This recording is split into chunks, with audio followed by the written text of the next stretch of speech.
The World is Rounder, Globalization of Big Food Industry, and its Effects on Obesity, by Veeral Saraiya and Misha Sassin. Worldwide, obesity has nearly doubled since 1980. At that time, 4.8% of men and 7.9% of women were obese.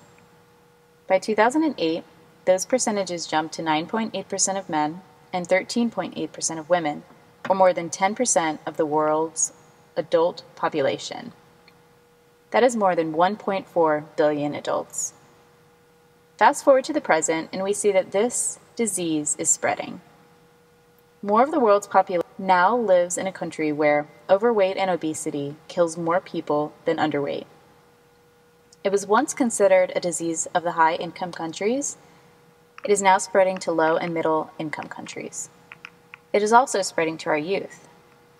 More than 40 million children under the age of 5 were overweight in 2011. Of the 40 million, 10 million are in high-income countries, and 30 million are in developing countries. Keep in mind that obesity is preventable. So what is obesity? In simple terms, obesity is excess body fat that usually coincides with excess body weight. Obesity results from the complex interaction of genetic and environmental factors. This interplay between genetic and the environment results in the chronic excess in caloric intake relative to expenditure. The information we present here is based on obesity research. For these investigations to have been carried out, researchers have had to learn to quantify the occurrence of the disease and to classify individuals based on thresholds for excess weight gain. The standard measure of obesity is body mass index, or BMI. A BMI of equal or greater than 25 or less than 30 is considered overweight.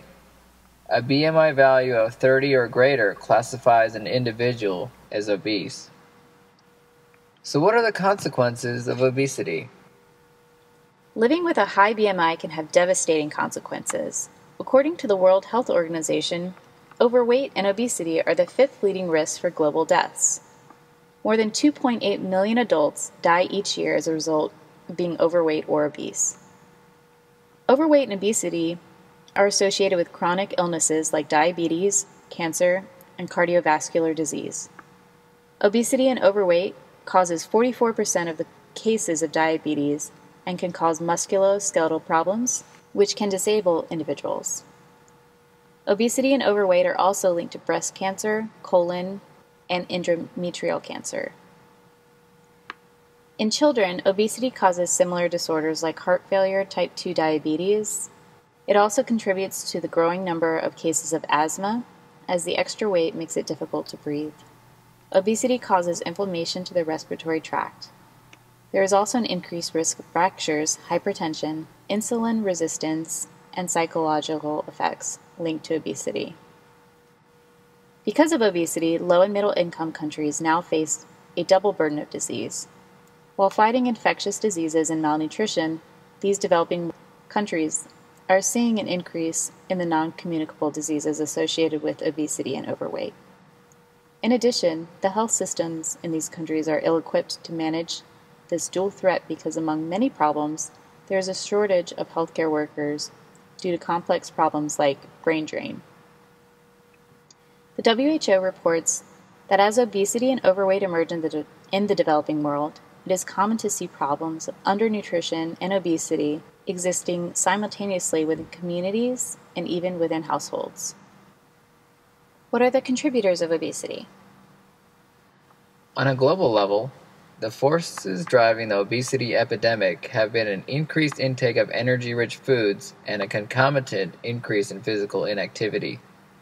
The increasingly sedentary nature of global society stems from the mechanization of industry, changing modes of transportation, and increasing urbanization. Moreover, changes in dietary and physical patterns are often the result of environmental and societal changes associated with development and lack of supportive policies in sectors such as healthcare, agriculture, transportation, urban planning, food production and distribution, marketing, and education. So how does the globalization of big food impact obesity? Big food has been defined as the multinational food and beverage industry with huge and concentrated market power. Big food organizations have been cited as transnational corporations that are drivers of global epidemics of non-communicable diseases. This is because the substantial growth of the ultra-processed products alongside increases in obesity in low and middle income countries.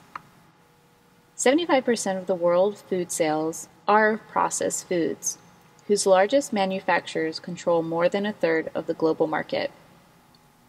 In the US, the 10 largest big food organizations control more than half of all the food sales.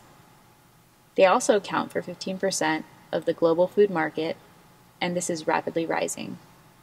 Some examples of big food industries include PepsiCo, which brought in $44.3 billion of revenue in 2009. They're well known for their pop beverage, but they also own Frito-Lay, which includes Ruffles, Lay's, Tostitos, and Frito brands, Tropicana, Quaker, Gatorade. Another major player in the big food industry, General Mills, generated $14.7 billion in sales in 2009. Some of its common products include Betty Crocker, Pillsbury, Yoplait, Green Giant, Cascadian Farm, Muir Glen, and Labara.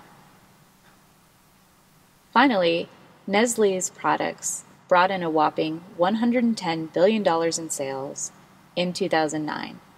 Among its products are Gobstoppers, Pixie Stick, Laffy Taffy, Taster's Choice, DiGiorno, California Pizza Kitchen, Hot Pockets, Lean Pockets, and Tombstone.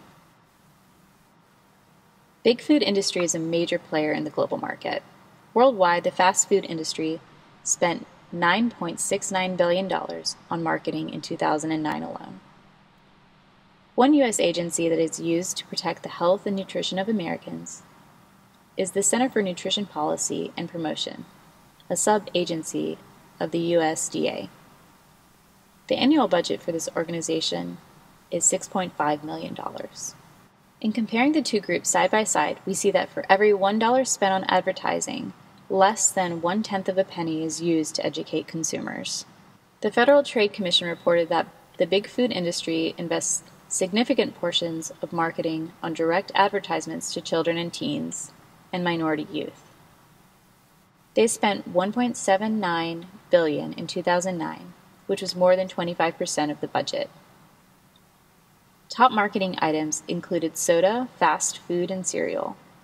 These industries used TV, radio, movies, games, as well as the internet to disseminate their message.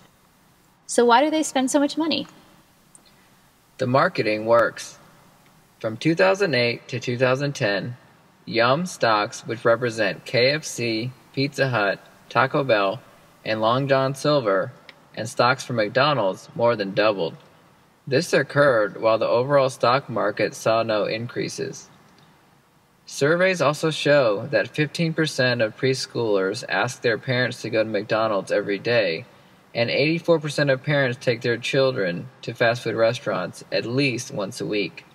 Big food industry has been blamed for using marketing tactics similar to that of the tobacco industry to develop customers at a young age. Given the similarity in tactics, it comes as no surprise that tobacco giant Philip Morris owned Kraft Foods. As you can imagine, there is a dark side to big food industry whose main goal is to maximize profit. Because research has demonstrated that babies like sweet tastes and reject bitter ones, the flavor industry employs elite scientists known as flavorists to develop most of the food to attract lifelong customers.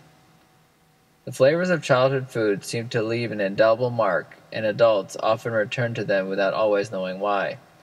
These comfort foods become a source of pleasure and reassurance, a fact that the fast food chains work hard to promote. Childhood memories of Happy Meals can translate to frequent adult visits to McDonald's. Concomitantly, the advertisement of healthy foods in middle and secondary education is virtually non-existent. Another major contributing factor to the rise in obesity among youth is the consumption of sugar-sweetened beverages, sugary drinks. Like processed fruit juices and sodas, are the largest source of added sugar in the diets of children and adolescents. The increasing consumption of these high-calorie, low-nutrition value beverages is associated with the climbing rates of obesity. It is estimated that 1/5 of teens consume the equivalent of an extra meal a day from sugar-sweetened beverages. These trends in obesity are no longer unique to the affluent world. The vulnerability of children from low and middle-income countries to inadequate prenatal, infant, and child nutrition, coupled with the increased exposure to low-cost foods high in calories but deficient nutrients, makes these children especially susceptible to the development of childhood obesity. In summary, obesity has plagued the developed world and is now emerging rapidly in the developing nations. Aggressive marketing and globalization of big food industry has been profitable. It has also been driving the overweight and obesity epidemic to a global scale without an end in sight.